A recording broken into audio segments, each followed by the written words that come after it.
Hi, just like to welcome everybody to come out for this professional development today. Today we're going to talk about unethical behaviors by professional educators. This is a presentation that Brian Glenn, Crystal Hall, Zach Franks, and myself had to do for our class at Jacksonville State University. We're going to look at a few hot topics in education today that teachers are experiencing. One being inappropriate relationships with students, social media, networking, and cheating on standardized tests. It's the ever-changing world of education. In today's educational world, more technology is being used in the classrooms to teach and communicate with students. A couple examples: Google Classrooms, teachers using their cell phone, and the big hot topic is social media. Most students have a social media account, whether it be Twitter, Facebook, Instagram, and teachers are using those to reach those students in order to teach them in their classroom. And the issue with that comes in when we start to blur the lines between professionalism and our personal life. And just a thing here, 10% of students will fall victim of inappropriate sexual conduct via social media by educators. And here's how it kind of starts.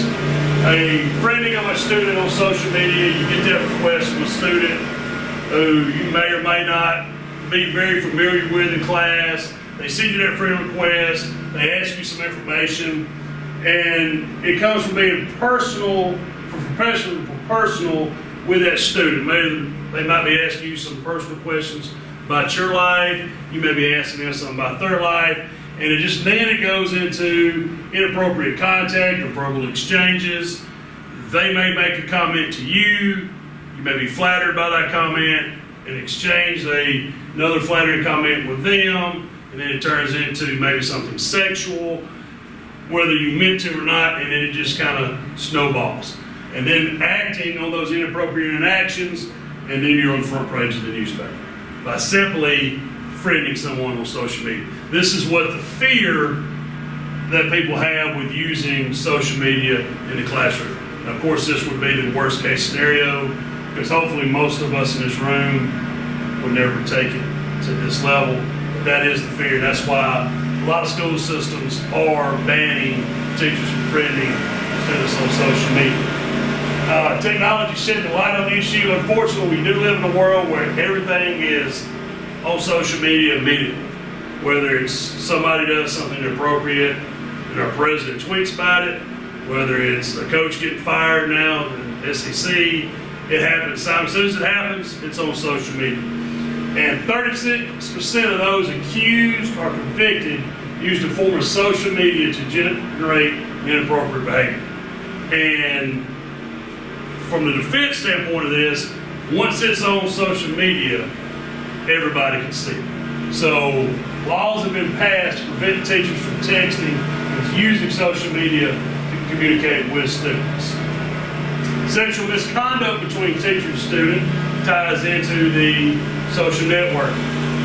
And what is unfortunate, and I've been in this situation personally, is the school system hides misconduct and they just push teachers on to keep them facing a lawsuit.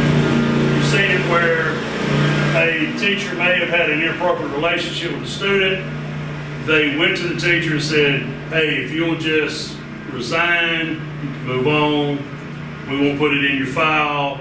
Then that teacher goes and works in another system. It happens again. And in our research, found one teacher taught for 40 years and had been let go at 15 different high schools for inappropriate relationships with students. And in no time, until the very last year, his 40th year of teaching, did he lose his teaching certificate because everybody just kept pushing him through. Eventually, a parent prosecuted him in court, and that's what ended up causing him to lose his license. One of the studies we found was in a 5-year period, this was in 2007, 2,500 cases of teachers were punished for misconduct. Not that were involved in misconduct, but were found guilty of misconduct. It is said that every school system, unfortunately, probably has one predator. Most abuse never goes reported, and an estimated 4.5 million students have experienced some type of abuse. Handling issues. A lot of school systems are making it mandatory where no private messages outside of school. Once the school day is over, you cannot communicate with the students. Now, as a coach, this could be an issue if you have to let your players know about practice, if practice is canceled, if the game's been changed.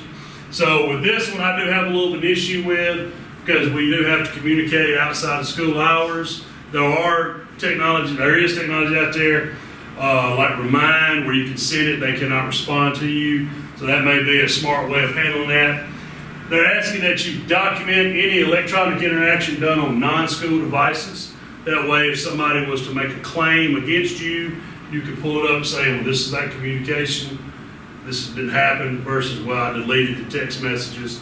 Then it's their word versus your word. Highly discouraged format. Like I said, some school systems are just totally banning teachers from having contact with students outside, especially on social media. Banning the friending. A 2009 law in Louisiana created a 24-hour policy to report any interactions between a teacher and their student. Basically, this law was to protect the teachers. If you had an interaction with a student outside the school day, the next day you had to report that to your principal and fill out a form basically saying, hey, this happened, this interaction happened outside of school, and that way the student could come back later and say something inappropriate happened. There was a paper trail. And in Ohio, it's gotten to the point where one school district passed a law not allowing teachers to friend their students outside of the school system. New laws are being passed. Especially like the state of Alabama, we all have to go through some training about sexual misconduct, understanding the ramifications, what's acceptable, what's unacceptable, what's appropriate, inappropriate. All teachers must have a background check. This is kind of ironic to me that in some states this is just now becoming a law that teachers had to have a background check. New bills that prohibit schools from entering into agreements with employees to hide misconduct. And the research shows that this is the only way to truly prevent sexual predators from going from one school to the next. The school system have to be open about what's going on, not be afraid of the lawsuits, and show that misconduct happened and have the person prosecuted for their misconduct. All right, the next hot topic we researched was teacher cheating. Normally when you think of cheating in school, you think of the students cheating, but it is becoming a more common occurrence for teachers to cheat on high stake testing. For example, used to be in Alabama was the graduation exam, now it's the ACT. A few years ago in Georgia, it was 11 teachers that were convicted of felony charges for cheating on testing, racketeering charges. So 11 teachers went to prison for racketeering just simply by changing some test scores. 2010 study found that 39% of teachers knew of a colleague who encouraged students to change test answers. Another 10% of teachers knew of a colleague who actually just outright cheated on testing by telling the students the answer, giving them the answers before the test. But this is becoming an alarming rise in teachers that are willing to do this. And the reason they are is the higher scores that the federal government is demanding that our schools show on these testing, the schools get money. So if the teachers aren't performing, there's fear of losing their job. There's fear of losing the teaching units by the principals. So the principals put the pressure on the teachers. The teachers are the ones who end up having to make that ethical decision of, do I cheat to keep my job? Do I stand up for my morals?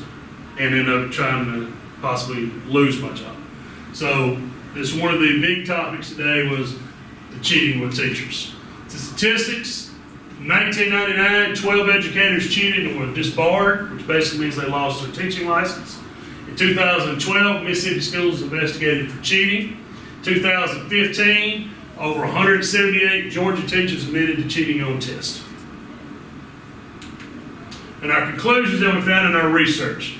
Poor teacher conduct is growing, and part of that is, in my opinion, is more stress is put on the teachers to perform at a high standard, but we're not teaching the teachers how to perform at that high standard. We're just demanding, saying, here, we gotta have these test scores, how are we gonna get them? Without giving them the resources to reach that. So they're finding unethical ways to reach that. Electronic devices and social networking are becoming venues for inappropriate behaviors from educators. Unfortunately, everything's available online. Kids can contact you anytime. You have that. When I was growing up, we didn't have cell phones. I'm probably the only one in the room that didn't have a cell phone growing up. But for us, if you wanted to do something inappropriate, it had to be a face-to-face interaction. It's just a lot easier because you can hide who you are, the student might can hide who they are. So it's just allowing for that inappropriate behavior to be just easier. 10% of students fall victim of inappropriate teacher behavior. Pressure and demand are often key factors in teachers cheating. Need laws and collaborative procedures for school systems to work together. As mentioned earlier, systems have to be willing to take accountability for these unethical teachers who are caught with inappropriate behaviors to keep them from being able to go to the next school system. And our references are readily available for anybody who may want to research this any further. Do we have any questions?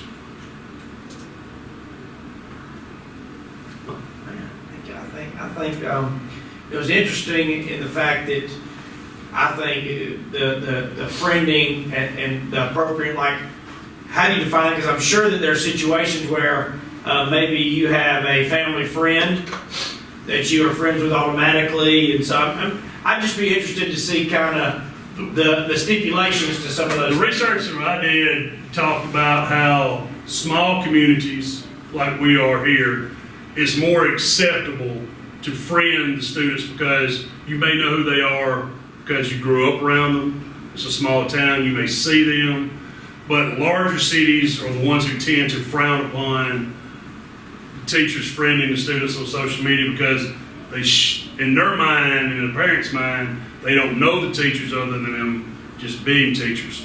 One of the things that talked about was having separate accounts. I know, like for us with football, we have a football Twitter account that we use to communicate with our football players. I've been coaching 21 years. This is probably the first year I've ever friended somebody on the social media that was a player, but that's because here so many kids go through cell phone numbers and losing data, or they do the pay by the month plan. So, but they're always able to get on Twitter on somebody's Wi-Fi. So that's why I use it now to be able to communicate with them. So it is a risky situation, but it's a risk here that I'm willing to take. All right, any other questions? Well, thank you for your time.